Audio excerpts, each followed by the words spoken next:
자, 11번입니다. 다음 중 옳지 않은 것은 정답은 3번. 자, 1번. 자, 세 번째 줄에 회사 직원들로 하여금 후원회에 후원금을 기부하게 하였죠. 그러면 이 회사 직원들의 도구가 되는 것인데 따라서 갑은 정자법 위반죄의 간접이 됩니다. 2번. 그 사실을 모르는 공무원으로부터 그와 같은 내용의 증명서를 발급받은 경우에 말씀드렸듯이 공무원은 작성 권한 있는 자이기 때문에 위조, 변조, 자격문을 못한다 했습니다. 따라서 공문서 위조죄의 간접이 되지는 못하죠. 3번. 자, 병으로 하여금 소송을 제기하게 하였죠. 그러면 이 병을 도구로 삼았기 때문에 소송사기죄의 간접이 됩니다. 사기죄가 되지 않는다. 됩니다. 자, 4번. 보안과장 갑이 그 정을 모르는 담당 경찰관을 도구로 이용했죠. 자, 그랬을 때 보안과장 갑에게는 그 범죄의 간접이 됩니다. 12번. 간접이 되지 않는 것은 정답은 3번. 자, 1번 풀었죠. 보안과장 밑에 담당 공무원으로 도구로 이용했기 때문에 허위 공문 작성죄의 간접이 됩니다. 자, 내란죄 목적을 가진 자가 목적 없는 대통령을 이용했을 때 내란죄 간접이 됩니다. 자, 3번 풀었습니다. 담당 공무원은 권한이 있는 자이기 때문에 위조, 변조, 자격무용 못한다 했습니다. 위조죄의 간접이 되지 못하죠. A 소유 창고 패널을 절취할 의사를 가진 자가 그 정을 모르는 A로 하여금 뭐뭐하게 하였죠. 절도죄의 간접이 됩니다. 자, 13번. 다음 중 옳지 않은 것을 모두 고르면 정답은 2번.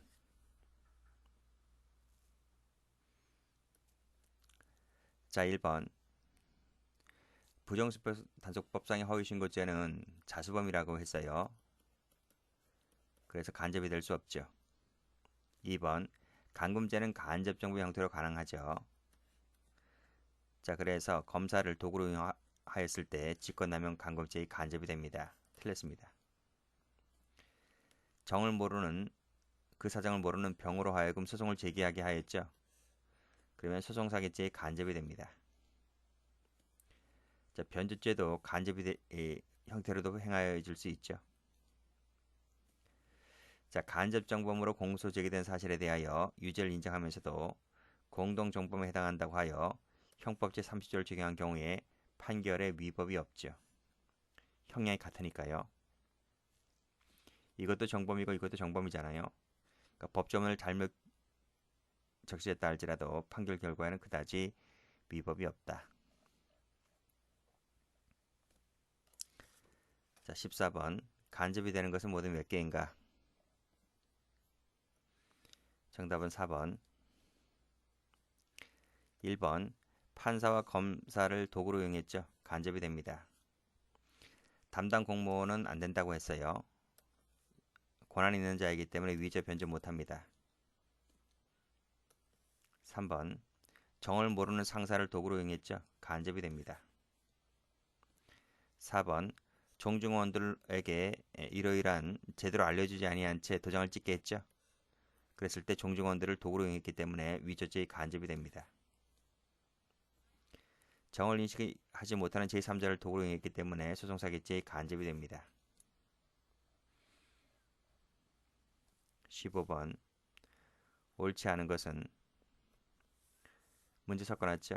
1번하고 3번.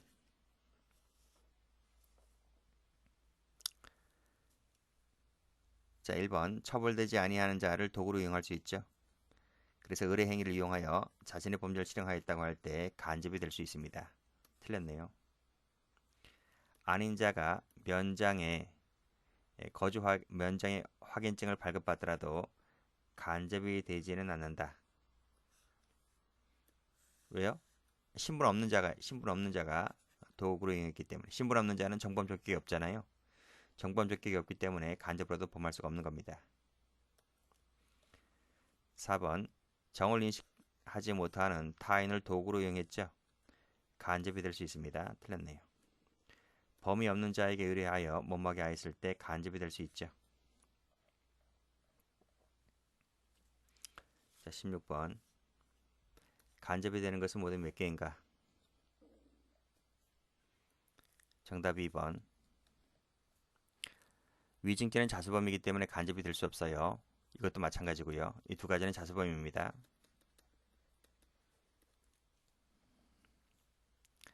디귿번. 소유자를 도구로 이용했죠. 물건을 가지고 하였을 때, 즉 절도죄로 처벌받지 않는 자를 도구로 이용했기 때문에 간접이 될 수가 있고, 이 사정을 모르는 병으로 하여금 소송을 제기하게 하기 때문에 도구가 되는 거죠. 간접정범 형태의 소송 사기죄가 됩니다. 포괄적 권한을 부여받은 갑 그랬어요. 허위 공문서를 작성했을 때 이건 뭐죠? 허위 공문서 작성이 되는 게 아니라 공문서 위조죄죠. 왜요? 왜 위조가 되는 건가요? 여기 보시면 포괄적인 권한을 수여받은 자가, 그치? 위임 취지에 반해서 허위 내용의 글을 작성하게 되면 공문서 위조죄가 됩니다. 자, 17번. 옳은 것은 모두 몇 개인가? 정답은 4번. 자, 1번. 국회의원은 출판물에 의한 도구가 되지 못해요. 그래서 동그라미. 기자는 도구 될 수 있지만 여기 나와 있네. 기자는 출판물에 의한 간접이 된다. 도구 되니까요. 그러니까 이 사람은 도구가 되고 이 사람은 출판물 관련된 도구가 될 수가 없다는 거죠. 상점 점원은 도구 될 수 있죠. 간접이 됩니다. 부당하게 억압하여야 하지만 필요 없다 했죠. 호적개장 갑이 면장 모르게 직접 했죠. 직접 찍었죠. 그치? 직접 작성했기 때문에 간접이 되는 것이 아니라 공문서 위조죄가 됩니다. 직접 정범이죠. 발행인이 아닌 자는 주체가 될 수 없고 간접 정범 형태로도 범할 수 없죠.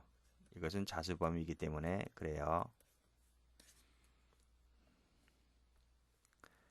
자, 이것도 선선 무능력자가 허위 증언을 하도록 하였을 때 위증죄에 간접이 된다. 위증죄는 자수범이라니까요. 자수범이기 때문에 간접이 될 수도 없어요. 그리고 허위 증언을 하도록 한 것은 증거 위조죄 도 되지를 못해요. 이건 무형적 방법이라서 유형적 방법에 해당하는 증거 위조죄인데 무형적 방법으로는 증거 위조를 범할 수도 없어요. 그래서 증거 위조죄 안 되고 위증죄 간접도 안 됩니다.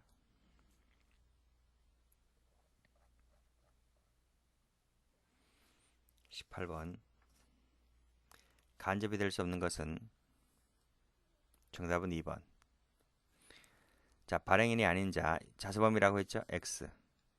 호적개장이 면장의 결제를 받았단 말이죠. 이것은 뭐가 돼요? 공문서 위조죄가 되는 결제를 받았잖아요. 결제 안 받았을 때 위조죄가 되는 것이기 때문에 이건 허위 공문서 작성죄의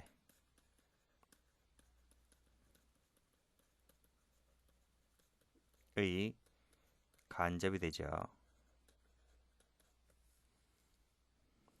은행 직원이 고발을 함에 따라서 이 은행 직원을 도구로 이용했죠. 타인 소유자로 하여금 절도죄로 처벌받지 않는 사를 도구로 이용했죠. 간접이 됩니다. 자, 19번. 옳은 것은 모두 몇 개인가? 정답은 4번. 자, 기억번 갑니다. 자, 간접 정보의 착수 시기를 피이용자에 대한 이용행위 개시시라고 한다면 뭐 쭉 나와 있는데 다 속된 말로 개소리입니다. 다 엉터리야, 엉터리. 이건 읽어볼 필요도 없어요. 해설 가보시게 되면 기수 시기는 구성요건 실현 시 때 기수가 됩니다. 그래서 착수 시기가 관련이 없어요. 그러니까 이 말은 다 헛소리다, 헛소리. 뭐 이해할 필요도 없습니다. 궤변이기 때문에. 자, 궤변을 이해하려 하지 마세요. 그냥 궤변은 궤변인 거예요. 자, 니은번. 대항범 같은 경우는 총칙 규정이 적용되지 않아요. 확장적 이론에 따르면 방조범의 정범성도 긍정되죠. 그쵸? 조건 설정한 자는 모두 다 정범이 되는 것이기 때문에 동그라미. 국립대학교 학생 갑. 이 사람은 비신분자잖아요. 어? 허위 공문서 작성죄를 범할 수 있는 사람이 아니에요.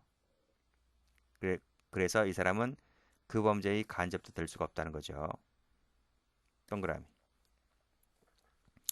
강요에 의한 자상. 간접이 되죠? 틀렸습니다. 확장적 이론에 따르게 되면 조건 제공한 자는 모든 자는 정범이 되죠. 정범이 되기 때문에 간접 정범도 정범이 되는 겁니다. 동그라미. 목적 있는 자가 목적 없는 자를 이용하여 뭐뭐하게 했을 때 내란죄의 간접이 되죠. 그쵸? 목적 있는 자가 목적 없는 자를 이용해서 얼마든지 간접을 범할 수 있습니다. 동그라미. 자, 됐습니다.